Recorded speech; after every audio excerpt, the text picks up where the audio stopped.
Live from downtown Detroit, home of WDIV and Click on Detroit, Local 4 News at 5 starts now.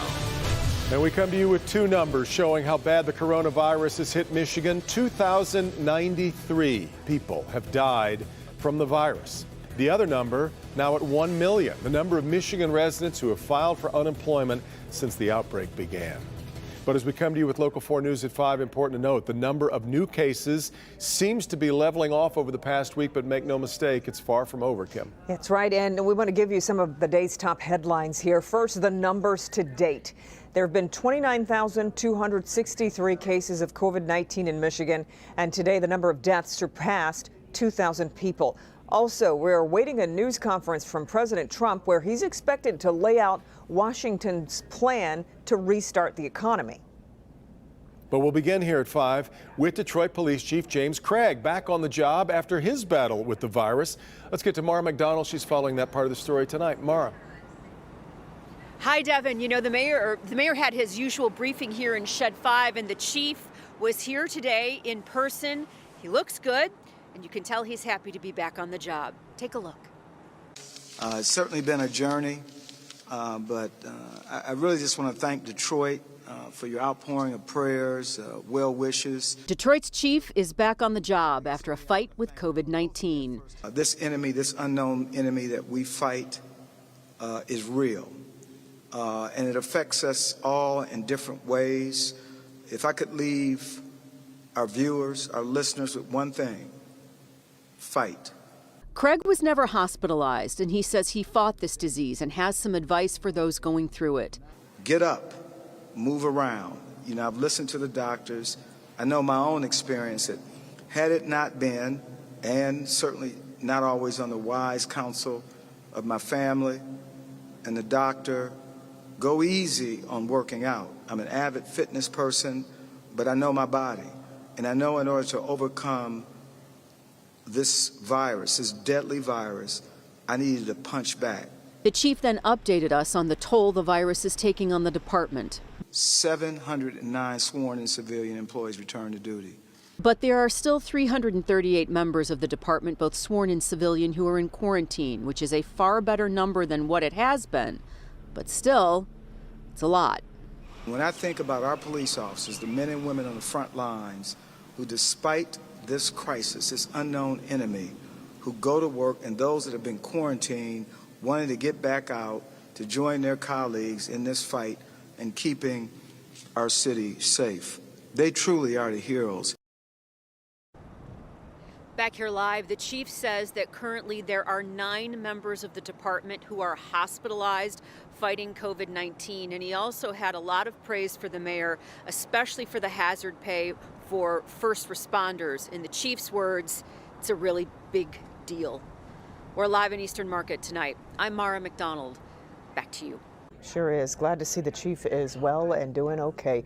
Well, the number is staggering. 1 million Michiganders have now filed for unemployment since the coronavirus outbreak began. That number comes as we've reported many can't even log on to the system to file for benefits. We want to bring in business editor Rod Maloney now to help give us some context here. And Rod, these are Depression-era levels.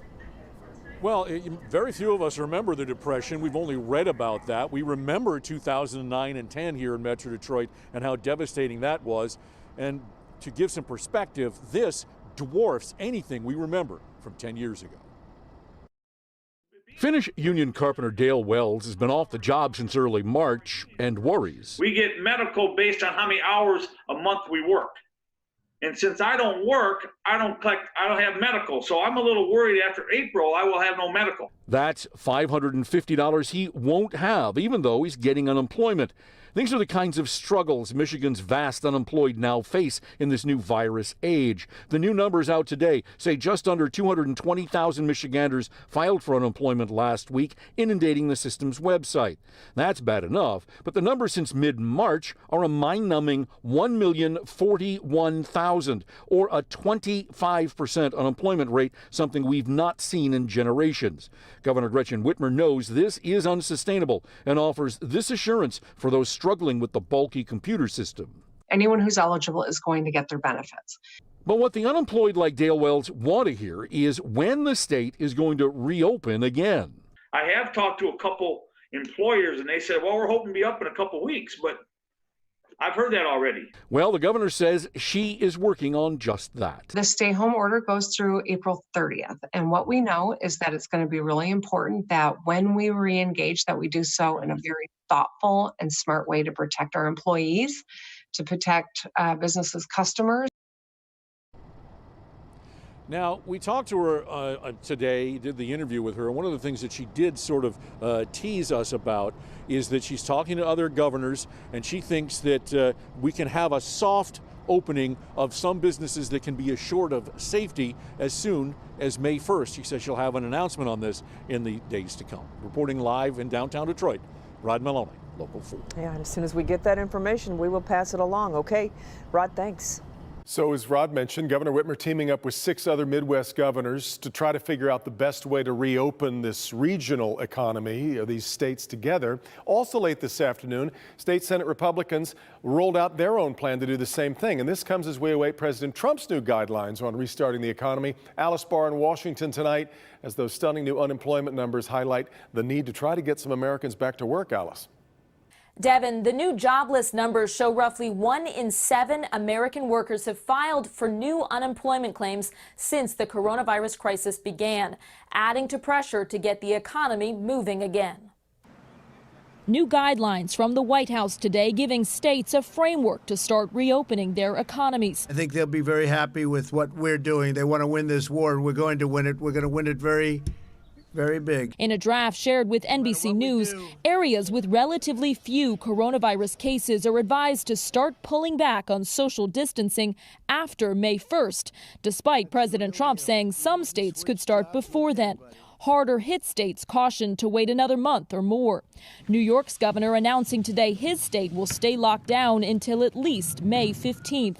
No political decisions, no emotional decisions. Data and science, we're talking about human lives here. New unemployment numbers out today underscore the urgency of getting people back to work.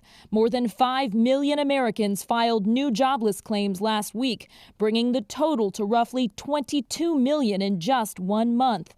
In Dallas, hundreds in need lined up outside a food bank. I don't think we've seen the tip of the iceberg yet, because I think there are so many people that may be out of work, but they're living off the reserves right now. Business leaders telling President Trump in a conference call they're eager to get their employees back to work, but emphasizing the need for much more widespread testing so people can feel safe returning to their daily lives. At the same time, the Small Business Administration saying today the Paycheck Protection Program is out of money and can't take any more applications. Democrats have refused to approve more funding for small businesses without including money for hospitals and state and local governments. Members of Congress are back in their home districts, but making arrangements for enough lawmakers to get to Washington to approve more emergency aid if they can reach a deal. In Washington, Alice Barr, Local 4. Yeah, all right, Alice, we are expecting to hear from the president with the White House's plan on restarting the economy. We will monitor that just as soon as it gets underway. Slight gains on Wall Street today, led by tech companies. The Dow finished up 33 points. The S&P 500 closed 0.6% higher, and the Nasdaq climbed nearly 2%. Analysts say Netflix and Amazon got a lift today as investors loaded up on stocks that benefit from more people staying home during the outbreak. We hope you're going to join us a little bit later on this evening, 7 p.m. for the town hall with Michigan's 2 U.S. senators. Senators Gary Peters and Debbie Stabenow will answer your questions on the coronavirus pandemic. This live event made possible by a partnership between the Detroit stations. I'll be joined by Carolyn Clifford and Huel Perkins. That's tonight at 7 o'clock live on Local 4 and on clickondetroit.com. And because of that, part 1 of the Jeopardy College Tournament Finals will be airing at 8 o'clock tonight here on Local 4. That'll be right after the town hall. With every passing day, we learn more about this new illness that has changed everyone's life. Our Dr. Frank McGeorge constantly monitoring these newest developments, and he joins us with several studies now that are starting to change our view of COVID-19. Frank? Yeah, Kim and Devin. So let's start out with a study being published in the American Journal of Gastroenterology. It looked at a group of 206 patients that were diagnosed with low severity COVID-19. Now, as expected, they found most of them presented with respiratory symptoms, but 48 of them, almost a quarter, presented with diarrhea alone. Now, those patients tended to present later and the illness lasted longer. Now, this was, of course, only an observational study, but the take-home is that COVID-19 may not only show up as a fever and cough. Another new study, which was supported by the NIH, looked at the effectiveness of disinfecting N95 masks for reuse. They found when it came to different techniques, vaporized hydrogen peroxide and exposure to UVC light were both effective. But vaporized peroxide took less time, 10 minutes compared to an hour of UVC exposure. Interestingly, they also found exposure to dry heat at 158 degrees Fahrenheit for 1 hour worked, but it could only be repeated once because it caused the mask to degrade faster. 70% alcohol was also effective, but maximum effect required soaking the mask, which degraded the fit too much. Now, on the topic of alcohol, it has been widely reported in many publications that the World Health Organization has, quote, warned that drinking alcohol can worsen coronavirus, or some variation of that. This is an important point that needs to be clarified. The exact statement was that alcohol does not protect against COVID-19 and access should be restricted during lockdown. The WHO has a few main concerns. First, there is a myth that drinking alcohol can kill the virus. Next, they're concerned that during a global lockdown, alcohol use has increased, potentially leading to alcoholism and risk-taking behaviors. And finally, the simple fact is, alcohol overuse is not good for your overall health and immune function. Here's the clarifying point. Modest use has not been linked to any increased risk with COVID-19. Now, finally, I want to mention a study from Ohio State that found in COVID-19 patients, 58% of chest x-rays were normal. Now, I have had many viewer questions about the need to get a chest x-ray since they obviously aren't doing them in the drive-through testing lines. The bottom line here is that study basically shows that there is nothing of any significance on most chest x-rays, and the decision to get one should be based on a doctor's overall assessment. Back to you. Indeed. Okay, thanks, Frank. We have much more to come here. Here's Ben. And unfortunately, we've got more snow to come too, Kim and Devin. That is tomorrow, and we could end up with more than we got on Wednesday. We'll look at all that coming up next. Oakland County making a COVID-19 testing site here in the city of Pontiac. Why they decided to make it available for all residents in the city of Pontiac.